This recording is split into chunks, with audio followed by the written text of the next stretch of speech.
Bom dia, todo mundo.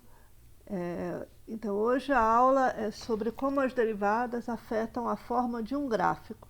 Isso aqui é baseado no material da seção 4.3 do livro do Stuart. Então, vamos começar nos perguntando o que a derivada diz sobre a função. A derivada fala, sabia? Ela fala coisas, né? Então, vamos começar com o teste crescente e decrescente. Ou seja, a informação sobre a derivada vai nos dizer se a função está crescendo ou decrescendo. Em particular, o teste crescente e decrescente diz que se f' é positiva num intervalo, não é só num ponto não, é num intervalo, então f é crescente naquele mesmo intervalo. F é crescente no intervalo onde a derivada é positiva. E se a derivada é negativa no intervalo, então f é decrescente no mesmo intervalo. O que quer dizer decrescente e crescente? Vamos lembrar disso. Então, a reta ela é orientada, o eixo do x é orientado. x1 está à esquerda de x2, significa que x1 é menor do que x2. E a função cresce se os valores aumentam, os valores de f aumentam à medida que os x's aumentam. Ou seja, se x1 é menor que x2, f de x1 então é menor do que f de x2. Isso aqui quer dizer que f é crescente, é que os valores acompanham a direção do crescimento dos x's. Por outro lado, eu digo que a função é decrescente, ela é decrescente se os valores diminuem à medida que você anda para a direita ao longo do eixo dos x's. Ou seja, se x1 é maior do que, que é menor do que x2, então f de x1 agora é maior do que f de x2. Então, o valor da função no ponto mais à esquerda é maior do que o valor da função no ponto mais à direita. Bom, então deixa eu argumentar aqui o porquê que vale o teste da primeira, o teste crescente e decrescente. O argumento é baseado no teorema do valor médio. Vamos supor que você tenha uma função f, que é obviamente derivável no intervalo, e cuja derivada é sempre positiva para todos os x's dentro do intervalo AB. Agora vamos pegar dois pontos que estão ordenados. O x1 vem antes do x2 e os dois dentro do intervalo grandão AB. Tá? Então, pelo teorema do valor médio, existe um ponto intermediário entre o x1 e o x2, um C, de modo que o quociente de diferenças para f entre x2 e x1 é exatamente a derivada de f neste ponto C. Mas o C está entre x1 e x2, logo o C está no intervalo AB. E logo, f' de x é positivo, porque a derivada é positiva em todos os pontos do intervalo AB.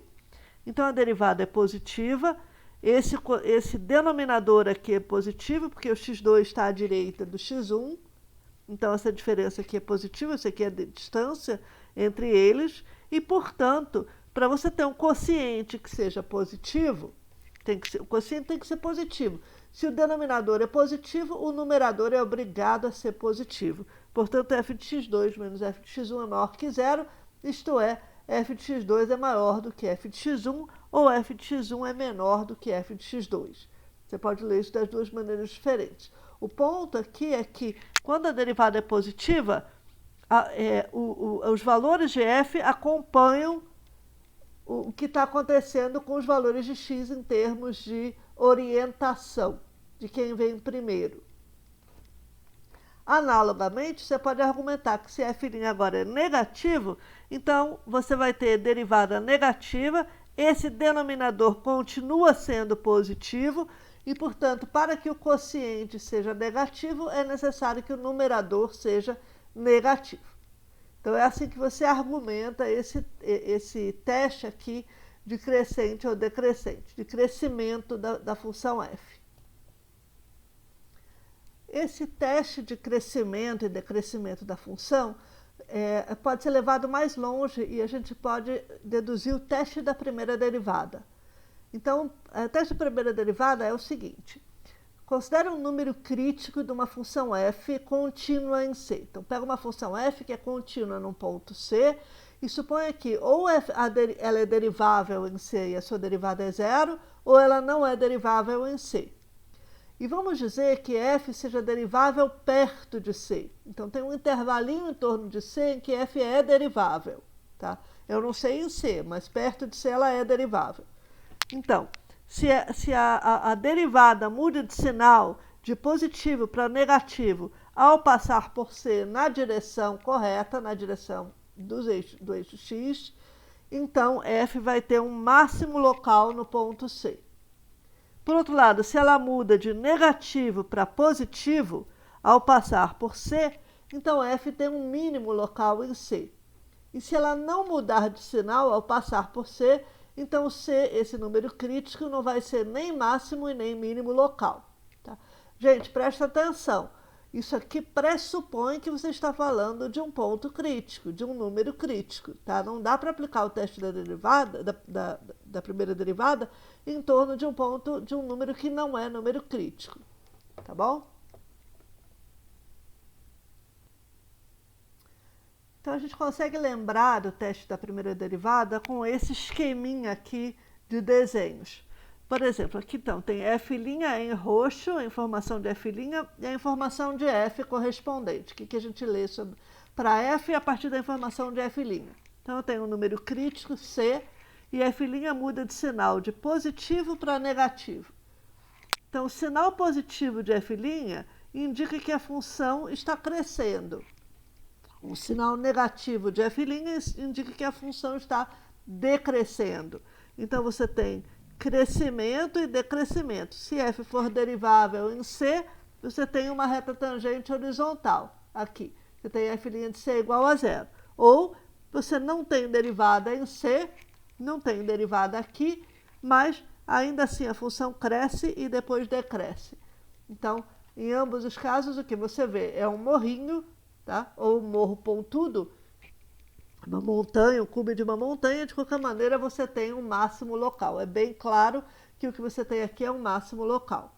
Analogamente, no caso do mínimo local, decrescimento seguido de crescimento, tá? Ou então um vale pontiagudo assim, que não tem derivada nesse ponto, não tem reta tangente, mas você tem decrescimento de um lado e crescimento do outro, mínimo local. Ou a derivada não muda de sinal, ela era crescente, continua crescente, passou por C, continua crescente, ou então ela não muda de sinal de menos para menos, ela era decrescente, continua decrescente, era decrescente e continua decrescente. Então, esse esquema ajuda a gente a lembrar como é que é esse teste da primeira derivada. E a segunda derivada? O que a segunda derivada tem a nos dizer a respeito da função f? Vejamos. Vamos supor que a segunda derivada seja positiva. Bom, como a segunda derivada é a derivada da primeira derivada, então isso quer dizer que a função f' é uma função crescente. Em particular, o que quer dizer que f' é crescente? F' pode ser muito negativa, para menos negativa, para zero, para um pouco positiva, para mais positiva, ou então f' pode ser um pouco positiva para ir inclinando cada vez mais, ou ir desinclinando cada vez mais se você está inclinado para baixo. Então, isso aqui, essas retas retinhas, segmentos de reta que eu desenhei aqui, representam retas com coeficiente angular f'. Tá? Então, eu estou, por exemplo, reta tangente horizontal, f' é zero. Essa reta tangente aqui, essa reta, significa que f' é negativo, mais negativo, e assim por diante. Então, a gente vê que em todos esses casos, a gente tem um formato coerente de gráfico, que é o que a gente chama de concavidade para cima. O exemplo típico é x², cuja segunda derivada é 2. A derivada de f de x igual a x² é 2x. Quando você deriva de novo, você ganha 2, que é um número positivo. Se a segunda derivada é negativa, f' é decrescente e todo esse raciocínio é feito ao contrário e a gente ganha esse formato aqui de concavidade para baixo. Tá? Aí o nosso exemplo típico é menos x², cuja segunda derivada é menos 2, negativo. Vamos resumir a nossa discussão informal da seguinte maneira. Então, primeiro, definição. Eu digo que se o gráfico da função f estiver acima de todas as suas retas tangentes, então o gráfico tem concavidade para cima ou ele é côncavo para cima. Então, é o caso aqui. As retas tangentes todas moram abaixo do gráfico de f. Então, o gráfico de f é côncavo para cima. Se o gráfico de f estiver abaixo de todas as suas retas tangentes, então eu digo que f tem concavidade para baixo, ou o gráfico de f tem concavidade para baixo, ou o gráfico de f é côncavo para baixo. E é o caso aqui, em que o gráfico fica todo abaixo das suas retas tangentes. E a gente pode resumir o que a gente discutiu com o teste de concavidade.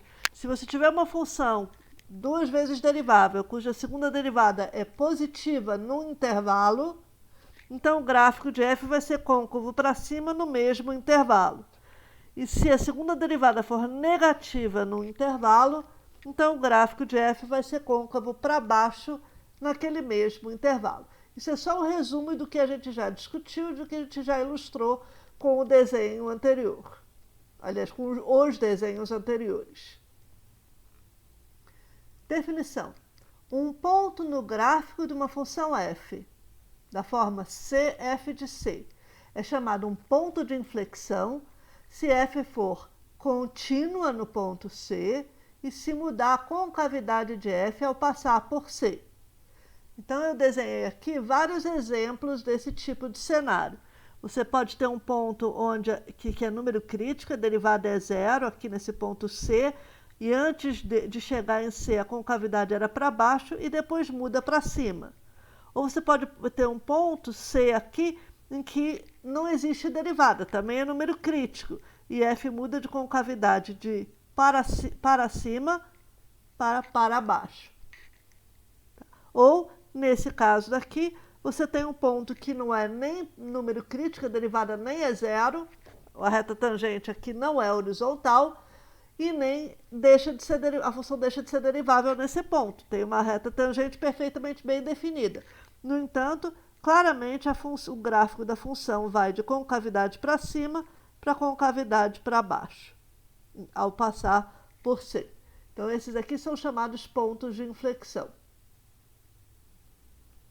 Vamos concluir com o teste da segunda derivada. Nada disso é novidade, tudo isso a gente já entendeu com todos os desenhos e com toda a discussão que fizemos até agora.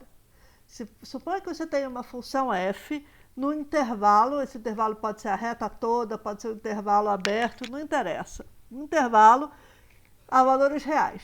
Suponha que ela seja duas vezes derivável, ou seja, que eu consigo calcular a derivada segunda de f. E mais ainda, suponha que essa segunda derivada seja contínua perto de um ponto C do intervalo. Então, se a derivada de f em C for igual a zero e a segunda derivada em C for positiva, então C é obrigatoriamente ponto de mínimo local de f. Se a derivada de f em C for igual a zero e a segunda derivada for negativa, então C é ponto de máximo local de f. Vejam, as duas coisas têm que acontecer em C. Tá? Qual é o desenho que vai junto com isso? Aqui, derivada igual a zero no ponto C, segunda derivada positiva em C. Ah, mas você não precisa ter a segunda derivada positiva em todo o intervalo para concluir que a concavidade é para cima?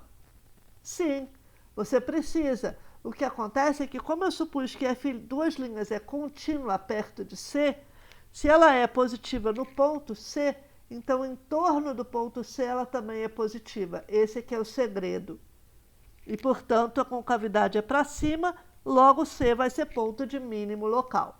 Analogamente, se a segunda derivada for negativa no ponto C, então ela é negativa perto do ponto C e, portanto, a concavidade é para baixo, derivada zero, reta tangente horizontal, você está falando do topo de um morrinho, ou seja, um ponto de máximo local. Pessoal, agora eu vou deixar para fazer os exemplos e exercícios na aula síncrona na atividade síncrona que a gente vai ter na sequência, tá? Então, até daqui a pouco. Tchau, tchau, pessoal!